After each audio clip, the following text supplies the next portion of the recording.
I think he's going to do it for you. Magically happens. Isaac, he's going to come down now. There it is. Okay.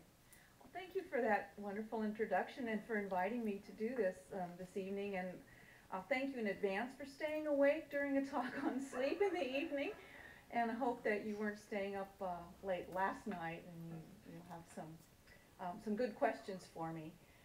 I'm going to talk about sleep, and I thought these images were kind of interesting to get from the stressful types of sleep in the what I think of as the childbearing years, where sleep tends to be a lot more stressful, and then hopefully we'll be like the woman on the other side when it's restful. I'm not sure when that is, whether it's certainly not before menopause, it's not during menopause. I'm not sure why she's sleeping so well, but at any rate, what I want to do tonight is cover three main things with you. The healthy sleep patterns across the lifespan, so we get a little discussion going of how sleep changes as we get older, and the biopsychosocial health effects of sleep loss. In nursing, we like to talk about the biological health, the social health, the physical, mental well-being of the whole person, and not focus just on some of the sleep disorders and diagnostic categories. And then finally talk about sleep hygiene, which may be a new term for you, so we'll explain that a little bit, and then look at some of the healthy sleep interventions that might be used to improve your sleep. So we know a lot about sleep from sleep laboratory studies. This is a typical sleep laboratory where you're asking someone to volunteer for a sleep study. They may get paid or they may not. But if you think about the kinds of studies that get reported about sleep, they're often on subjects like this who can sleep in a strange sleep laboratory with all the electrodes on their head. So either they're really good sleepers and they don't really get bothered or concerned about signing up for a sleep study, or they're so bad at sleeping that they need help desperately and they volunteer for a study. So with that caveat, a lot of the research is really on a very skewed population. And how many of you would go into a sleep lab and volunteer for a study? And what would be your motivation? I think as you think about these data, think about that question as well. Now, the typical adult sleep actually looks very similar to this in young adults. When you're awake and you turn out the light to go to sleep, it takes about 5 minutes to fall asleep, and then you go down into stage 1, light sleep, and stage 2, light sleep, before you get into stage 3 and stage 4, deep sleep. And then you come back up gradually to the first REM period, which is about 90 minutes after you fall asleep. Now, if you take 5 minutes to fall asleep, that's great. If you fall asleep as soon as your head hits the pillow, anybody like that? It really does mean you're sleep deprived. It's not necessarily good that you fall asleep as soon as your head hits the pillow, because it means that you could also then become so sleep deprived that you're falling asleep as you're stopped at a stop sign or in traffic or driving home from something, and you fall asleep at the wheel. So we're really busy with a campaign about driving while drowsy, and looking at this issue of how long it takes to fall asleep. I'll talk more about initiation insomnia later, but that's really taking more than 30 minutes to fall asleep when you've turned out the lights. So as you fall asleep and go into deep sleep, you'll notice that the first REM period is about 90 minutes. As we get older, these REM periods get closer together across the night, and we lose this deep sleep stage as the night goes on. We all would do this, even in our youth. But as we get older, we have very little deep sleep stages, and most of our sleep is stage 1 and 2, a little bit of awake time, 1 and 2, and 1 and 2, and so on.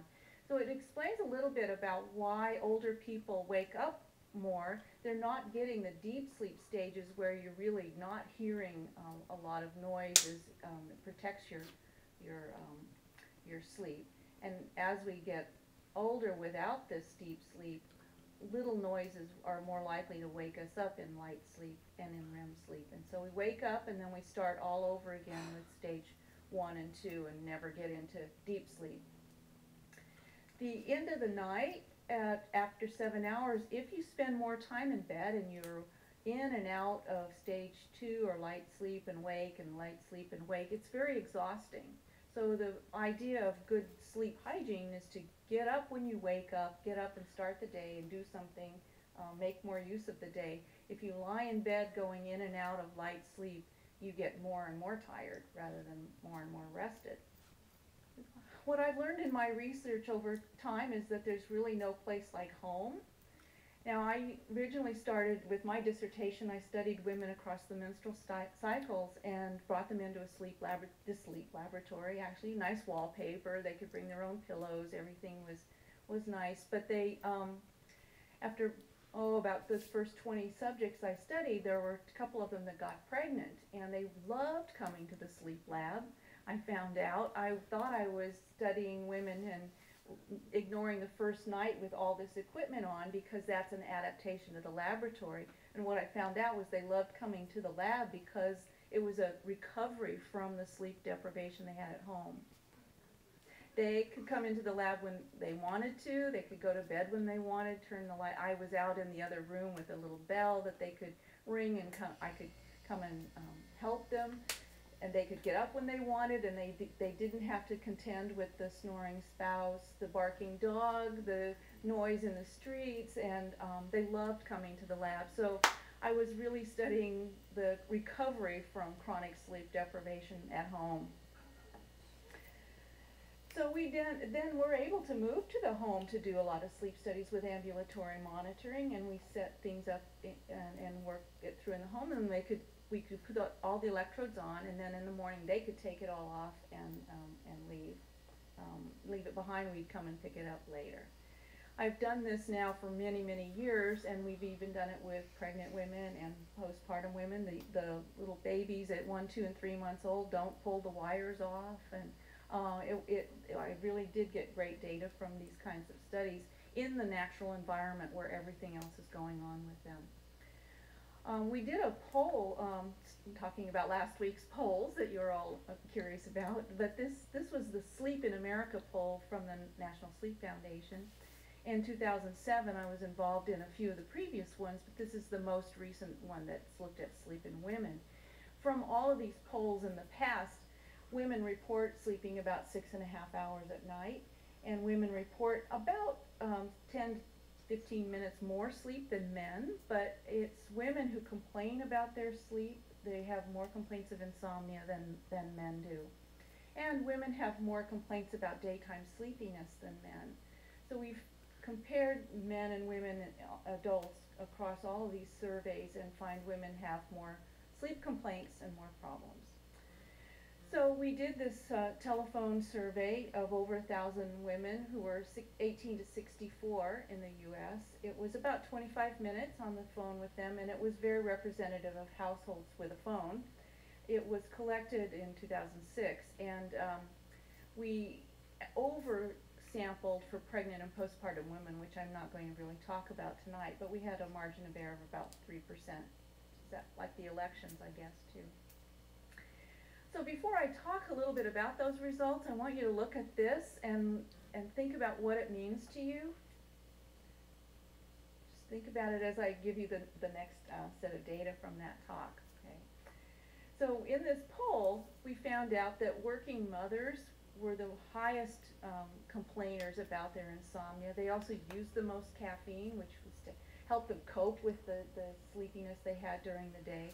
And they had the highest rate of drowsy driving. 35% of them actually said that they drove while they were very sleepy and almost falling asleep at the wheel with a child in the car. It was very troubling. It was the group of 50-somethings, 50 to 64 was the name that they gave them. There were backpackers and briefcase women, and there were 50-something women. And the 50-somethings were the ones who had the highest rate of sleep aid use, sleeping pills. So this is how I think of the baby on board after that kind of data, is that I used to think, you know, oh, there's a baby in that car, I'm going to stay back, I don't want to rear end that car with the baby on board. And in fact, with all these data about sleepy moms driving, I think there's a dangerous sleep-deprived mother behind the wheel who's going to hit me. and cause more accidents. So to be driving defensively because of this issue, not so much, I mean, there is an issue with the baby on board, but it sort of sheds new meaning, interpretation on how to avoid them in traffic. So when we look at the gender differences in how women report their sleep problems, is it because they're just perceiving more sleep problems? We see this in a lot of other kinds of studies of symptoms. Women report more symptoms, depression, anxiety, and so on than men do. Is it, as Dr. Chesney was talking about, is it the family care and the role responsibilities that are causing you to sleep poorly? Is it somebody else's sleep disorder? Are you actually sleeping with a bed partner who has sleep apnea, sleep disordered breathing? Or are you caring for children who have parasomnias? Parasomnias are the kinds of sleep problems that occur between sleep stages, between light sleep and deep sleep, and consist of things like teeth grinding, sleepwalking, talking, bedwetting. Those are all parasomnia sorts of problems. So is it the child that is having these sleep problems that's keeping the mom awake more? Or is it really the, waiting for that phase-delayed teenager who's out with the car at night? Because in some of these studies, when they said, can you come back and study me after my children are grown up when I'm sleeping better finally? And other women will say, you're never going to sleep good again because you're worried about the teenager out with the car. And there's good reason to worry about that as well. So there could be lots of reasons why. I tend to look more at the hormonal influences on sleep in women, and some of these issues are actually not really well studied yet. So when we looked at the sleep poll, this is a slide I found on the internet, so it's not anybody who's been in my sleep studies, but in this poll, women said that about 20% of women said they were awakened by a child during the night and it interrupted their sleep. And 9% actually said that they sleep with children. And yet 17% were awakened by a pet and 14% sleep with a pet. More women sleep with a pet than sleep with their child. I've always thought this is, pretty common, a small cat, a small dog, but there are lots of pets that people sleep with. And you never know what someone's sleeping with, but in a sleep disorder center, when you're asking about their sleep problems and how the environment is at home, and we really don't ask a lot about pets until this poll data came out. Why women sleep with pets when they could disturb their sleep so much is an interesting story. I know with some women who have a pet dog, the dog might be barking a lot during the night or want to go out, and some women who sleep alone without a bed partner and have a dog actually feel safer and sleep better, and they know that if they wake up during the night and that there's not a dog that's disturbed or barking, that they're okay and they can go back to sleep. But if the dog's barking, then they're more alerted and they get up and do something about it. So in nursing, we actually have conceptual models for how we look at sleep loss. We look at insufficient sleep. That's due to age or your growth and development.